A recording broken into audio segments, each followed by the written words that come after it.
This move changes everything for the Bears as their season has come to a close. It is now already in free agency talks for the 2026 season. Welcome to Bears Digest, ladies and gentlemen. I am your host, Dylan Guinzy. Thank you for joining me once again.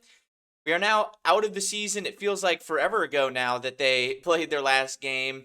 Took me a little bit to get over it. Still getting over it. I'm sure you guys are the same way, but I think it is time to officially close the season for the Chicago Bears and fully pivot to the 2025 offseason going into next year, what we need to do draft wise, free agency wise, everything that you can think of. We're going to discuss it, and we have some updates here today that we need to get into. Before we get into the news here today, this video is brought to you by Kalshi. Kalshi is the largest prediction market in the US. On their platform, you can trade on real life events, sports, elections, and really everything. If you're in California, Texas, or anywhere across the country, Kalshi is live in all 50 states. For sports fans, you can trade on game outcomes, playoff chances, player performances, all in a regulated market where you can cash out at any time. It's a smarter way to use your sports or news knowledge, and you can close on positions whenever you want. Just like Chicago Bears win total up to the final week of the season. Where can you trade things like that? Kalshi is where you can trade things like that. You can also get a little bit more unique with it with what the announcers will say in a specific given game. That is awesome, and Kalshi is where you can do that. Head to the link in the description. Use code DIGESTNFL. That is code DIGESTNFL to get $20 when you trade 100. Now let's get back to the video.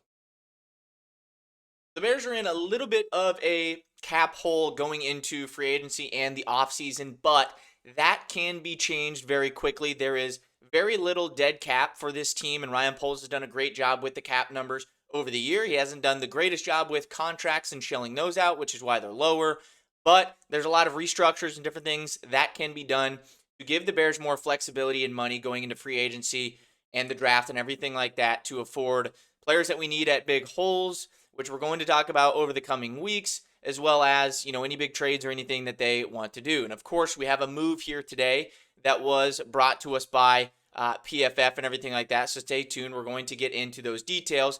But first, before talking about free agency and acquisitions and everything as we move forward, we have to talk about how the Bears are going to get out of the negative $7 million cap hole, or $7 million below that cap space number there.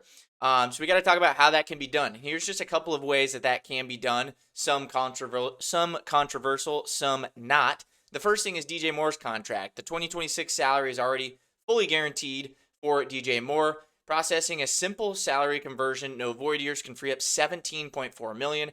That can increase to $18.5 million saved by adding a void year. You can also trade him to do the same sort of thing. So both those are an option. Some people want to trade him. I would be on the boat of trading him, just because I think we need to get the young guys more action and more love in this offense. And I think Luther, Colston, and Rome should be your primary pass catchers for at least the next 3 years, and it gives you more flexibility on the other side of the football.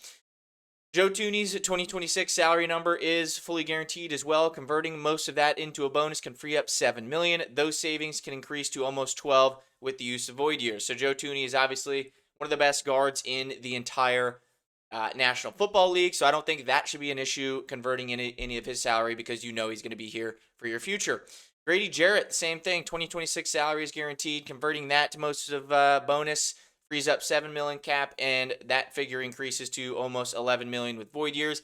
That's the only question mark here, right? Grady Jarrett, you might want to get out of that contract pretty early because he has not been what we need him to be, and he hasn't been very good. So that's something that you need to take into account if you're Ryan Poles.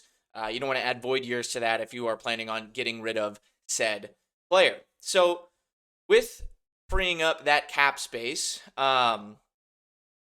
now we have to talk about the potential moves, right? This could get you above 30 million, almost 40 million in cap space with just some of these moves. Obviously, some more things can happen. You can cut Tremaine Edmonds. That frees up another 16. Different things like that. The Bears can get cap space very, very quickly if they do need it, and Ryan Poles can get that done.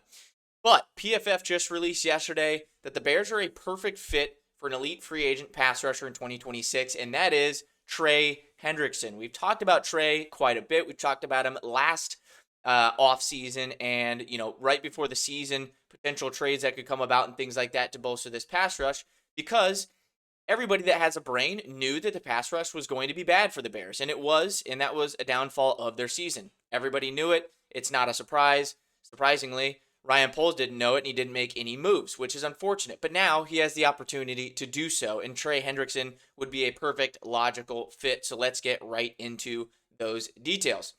Well, the Bears found success with Montez Sweat. Their edge pass rush rotation was otherwise limited as no other edge rusher with at least 100 pass rush snaps posted a pass rush win rate above 10%.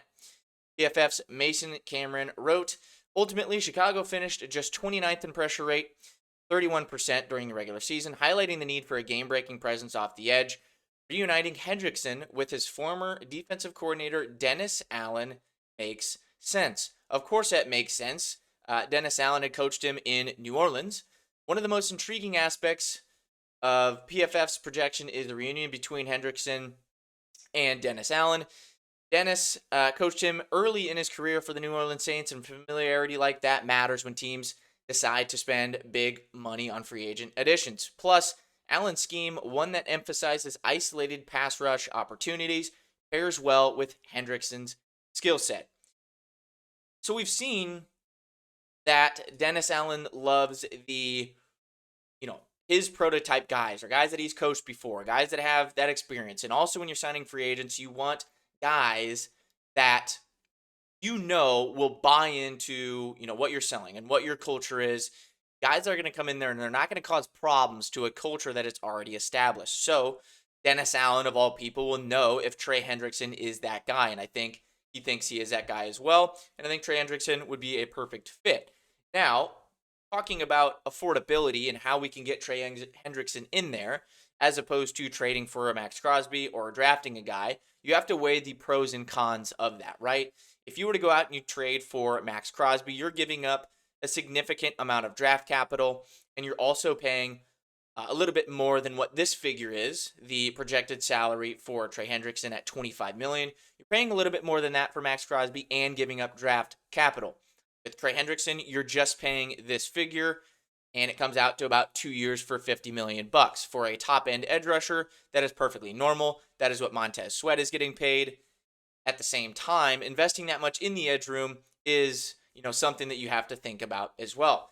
Opposed to the draft, we are at pick 25. Barring any changes and any unforeseen things coming up to the draft, the Bears are at pick number 25. The likelihood of you finding a premier edge rusher at that spot right away, which is when the Bears need it, we need it next year, right? It can't be 3-4 years down the road. It needs to be next year because this is the Super Bowl window.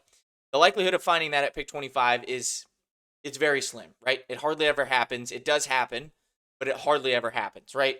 The percentage is very low on that in terms of that hit. So there's pros and cons with this, right? The price is definitely a con with Trey Hendrickson. His injury history, definitely a con. His age, definitely a con.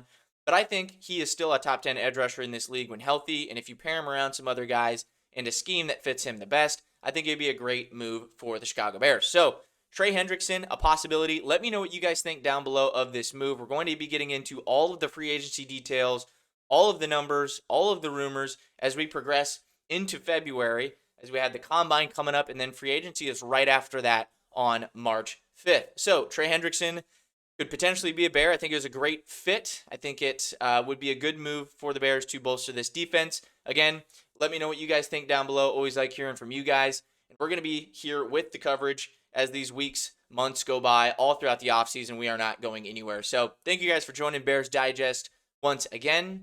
As always, bear down.